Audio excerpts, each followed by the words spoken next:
हमारा चिंतन गीता अध्याय 10 श्लोक 4 और 5 पे चल रहा है। आज छठा श्लोक लेंगे। प्रभु ने कहा यश। यश का अर्थ प्रसिद्धि पाना केवल वो नहीं है, आपके कितने फ्रेंड्स हो गए, कितने फॉलोअर्स हो गए, ये यश नहीं है। आपने क्या सत्कर्म किया, यानी गुणवत्ता प्रथा, renounce of possessing good quality, उसको यश कहते हैं। आपको केवल लोग आपके चेहरे से नहीं याद करें, आपको लोग आपके कर्मों से याद करें, आपके गुण से याद करें, ये यश है। और ये प्रभु की कृपा होगी तभी संभव होगा। अपयश, फिर का अपयश, बुरी आदतों के साथ चिपके रहना, बदनामी हो रही है फिर भी उनको नहीं छोड़ना, ये अपयश है। भगवान कह रहे हैं भवंती भावा भूतानाम मत एव पृथक विधा। तो ये सब प्रभु के द्वारा ही होता है। प्रभु कह रहे हैं मेरे द्वारा ही होता है। सब मनुष्य के स्वभाव को बताने वाले गुण है ये सब। ये हमारे भीतर जो भाव तरंग उठते हैं उनको कभी कभी आपने अनुभव किया हो कि ये प्रभु के कारण उठते हैं। मनुष्य यही समझता है कि ये मेरे कारण हो रहा है, ये भाव तरंग मेरी वजह से हो रही है। ये सब अपनी वजह से नहीं हो रहा, प्रभु की वजह से हो रहा है। अब छठा श्लोक लेते हैं, 10वें अध्याय का 6वें श्लोक का एक एक चरण लेते हैं। महर्षिय सप्त पूर्वे चत्वारो मनवस्तथा मदभावा मानसा जाता येषां लोक इमा प्रजा। इस छठे श्लोक का 10वें अध्याय के छठे श्लोक का शाब्दिक अर्थ है महर्षिगण तथा उनसे भी पूर्व 4 अन्य महर्षि एवं सारे मनु मानव जाति के पूर्वज सब मेरे से ही उत्पन्न है, और विविध लोकों में निवास करने वाले सारे जीव उनसे अवतरित होते हैं, ऐसा प्रभु ने कहा। महर्षि सप्ते पूर्वे, 7 महर्षि। फिर पूर्व चत्वार का, इनके भी पहले महर्षियों के भी पूर्व हुए हैं चत्वार। चत्वार यानी 4 सनत कुमार। हम समझ लेंगे सभी को, आपको जानकारी के लिए एक एक को समझेंगे। तथा मनवह है, हमारे शास्त्रों में वर्णन है कि 14 मनु हुए हैं।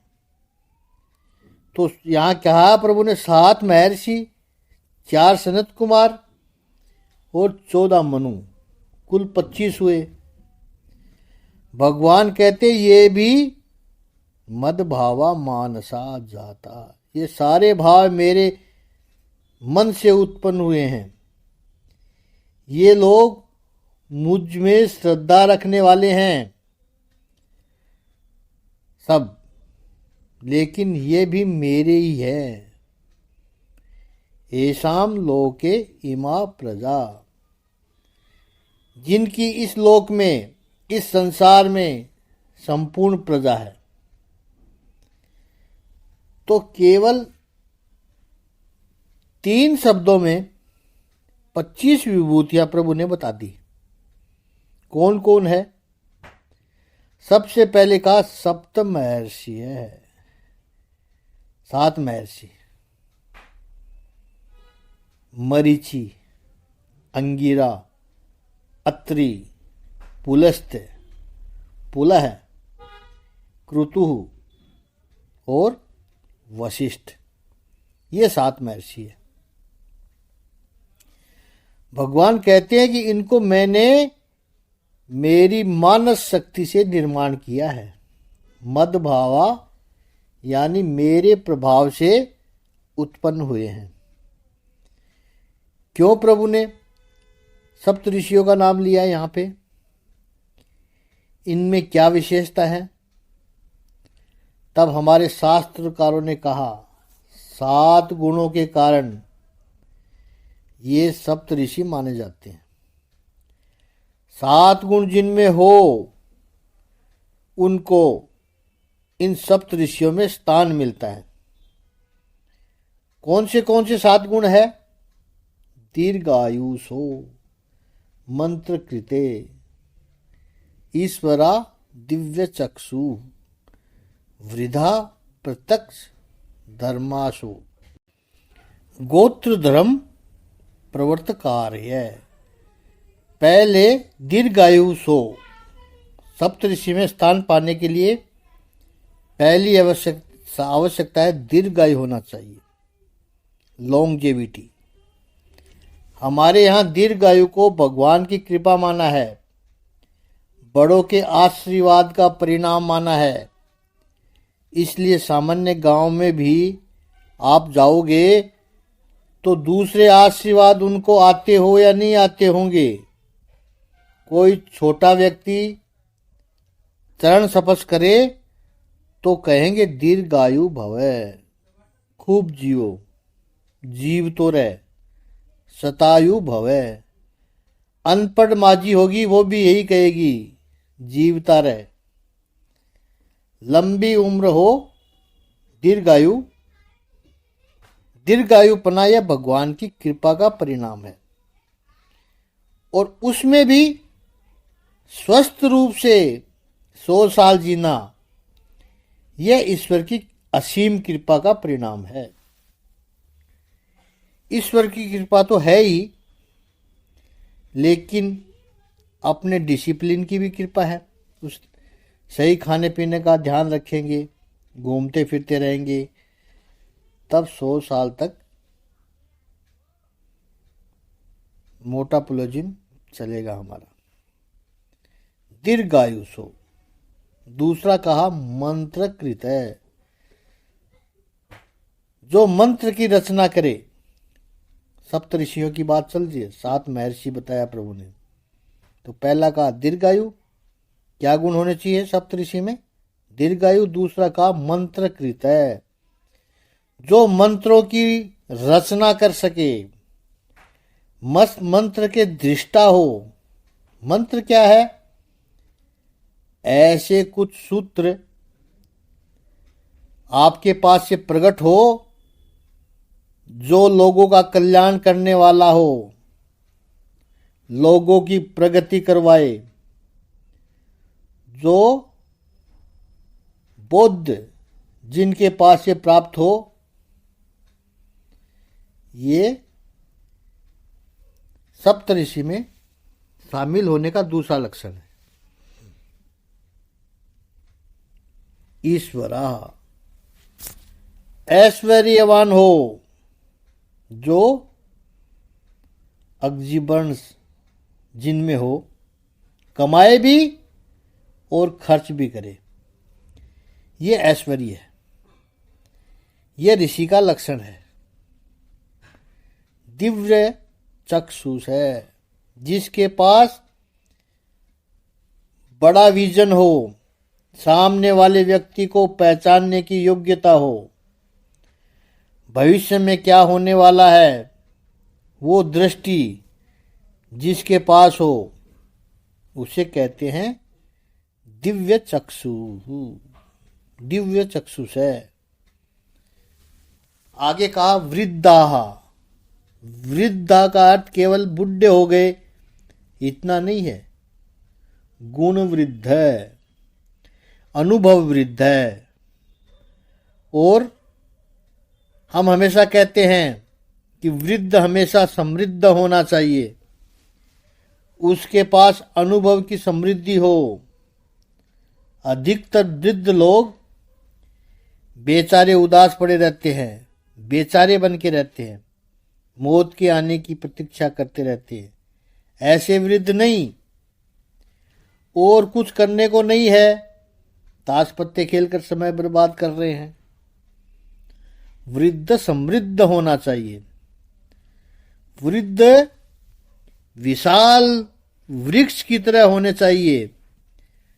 50-60 साल तक बहुत कमा लिया, ले लिया अपार धन, अब समाज को देना है।